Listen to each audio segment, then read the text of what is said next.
Once again, questions for Dutch@gmail.com. It's the email you need to write into to get your question answered by the Dirty Dutchman himself, and this person has done just that. First one is Stephen in Utah. Dear James, please ask Dutch to elucidate, if you like that word, on the very short cage match between Bruiser Brody and Lex Luger. The one that lasted about a minute before... No, it's not true. Didn't last a minute.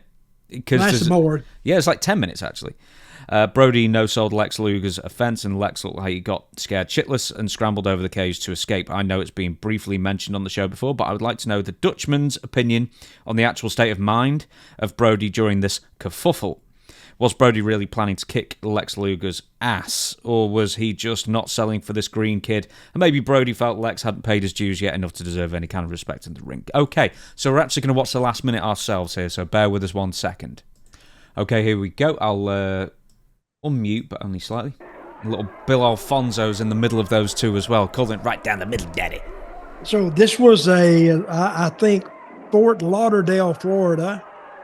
And it was a cage match between Lex Luger and Bruiser Brody.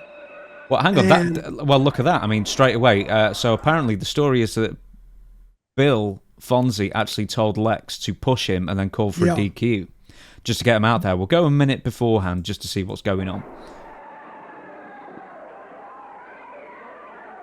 I love the sound of the old rings. Oh, yeah. Well, here you're seeing, it's in black and white, and excuse the camera work because this was shot from an old Kodak camera, I imagine.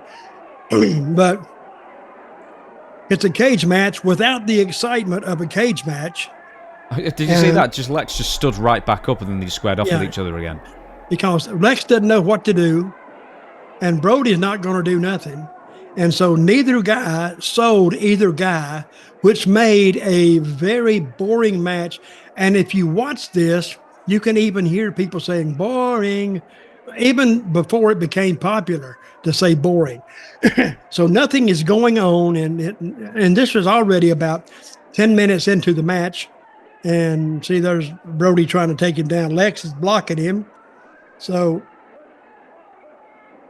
they don't know what to do. The referee doesn't know what to do. They're already overtime. And Lex will come out of this, and I think on purpose, pushes a rev, which causes a DQ. In a cage match as well, a DQ. In a cage match. And he ends up, I've never seen this, climbs up over the cage and drops to the floor. And Bruiser Brody won a cage match that had a no DQ qualification statement on it by DQ. I've never seen this before. No.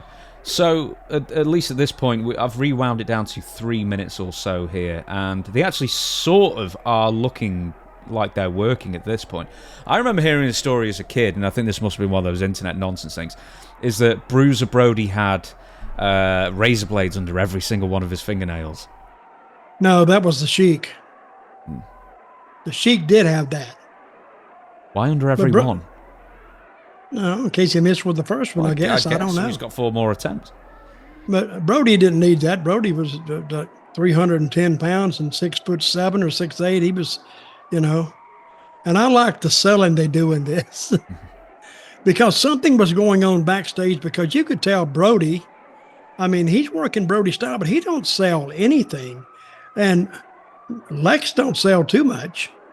So and I don't blame Lex, when Lex found out that Brody wasn't going to sell nothing, he stopped selling too. So now it's just two guys that don't know what to do. And what you're seeing here is just a shoot.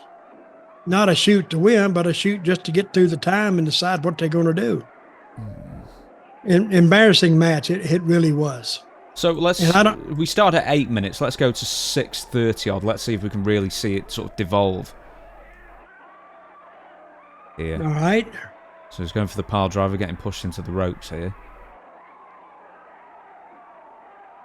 Well, I don't think Lex is going to sell any kind of a move anyway, and I think he just backs out here. Let's see. He just backs out. Now they're looking at each other, stalking and walking around. Referee's moving more than they are. That's how Fonzie stayed so skinny. Punch, nothing. What a sale. What a sale. Boom, sell it. Oh, you'll sell this one. Hey, do you see Luger just looked at Fonzie there? Yeah. So he said, what is the hell going on with this guy? And the people in the crowd, see, they're not telling a story. Because one of them is pissed off. One of them, or both of them are pissed off. Now he don't know what to do. And he's telling, I know what he's telling Fonzie. He said, what the hell's wrong with this guy? Tell him to work. That's what he's telling Fonzie. And Fonzie said, hey, man, don't look at me. You tell him. You're right next to him, too. Don't try to go through me. I can't tell him to do nothing. No, so, one last time. Referee down. Disqualification in a cage match. And I think Fonzie was telling them to do that. Yeah, I figure so. Let's get the hell out of here. So apparently the story is, okay, we've seen enough of that. The story is, and I don't know if I'm misspeaking here, is that actually Bruiser Brody was more annoyed with the office than with Lex. I don't know if he just didn't want to put Lex over or whatever as well, but it was more an issue with the office, I think. Well, supposedly. It could have been. It could have been. You just left by that point as well. A few months earlier, you left. So this wasn't shortly after your booking tenure. Well, Wahoo was the booker then. So I think they booked this cage match not knowing that Brody, when he comes in, he said, I'm not going to, nobody's going to pin me. Which is, you think, well, that's you paid to do a job. Why wouldn't you do it? But he says, well, there's no return for me. That you're going to work an angle. And at the end of a cage match, what angle, if he lost that, what is the angle to come back on? Nothing. So I guess he said, well, you must not have got the memo because I'm not coming down here just to put you guys over. I'm Bruiser Brody, and, I need to be. And he did. He was a different character. It's like you bring Abdullah in. You don't bring Abdullah in to beat him. You bring Abdullah in to be Abdullah. So they brought in Brody to be Brody, and being Brody doesn't entail getting pinned, especially by Lex Luger, and he didn't want to do it. So, and Luger could have said, well, let's just call it in a ring. And Brody said, yeah, okay, let's do it. Knowing that if it got out of control, Brody would beat the crap out of him. I was going to say, I don't think Lex would have been at that point of his career. He might not have even known what Call It in the Ring was in that context. Well, how long had he been working then? God, months at that point. He was really, really... green? Yeah, really rookie year, I think, yeah. But he didn't make much progress from that to when I saw him later. I'm just looking when he actually started. I'd say 84 if I was going to guess. No, 85. He walked into... So he was only in the business a few months at that point. Well, 85, I had just left in February. Yeah, that's what I'm saying. So he walked in probably days later after you left and then started his career there. Well, they were trying to... I guarantee you they were trying to push Lex to get him over to replace some of those strong baby faces that had departed the company, but Brody was the wrong guy to do it in. So they didn't get it done there, and I don't think that helped either one of them.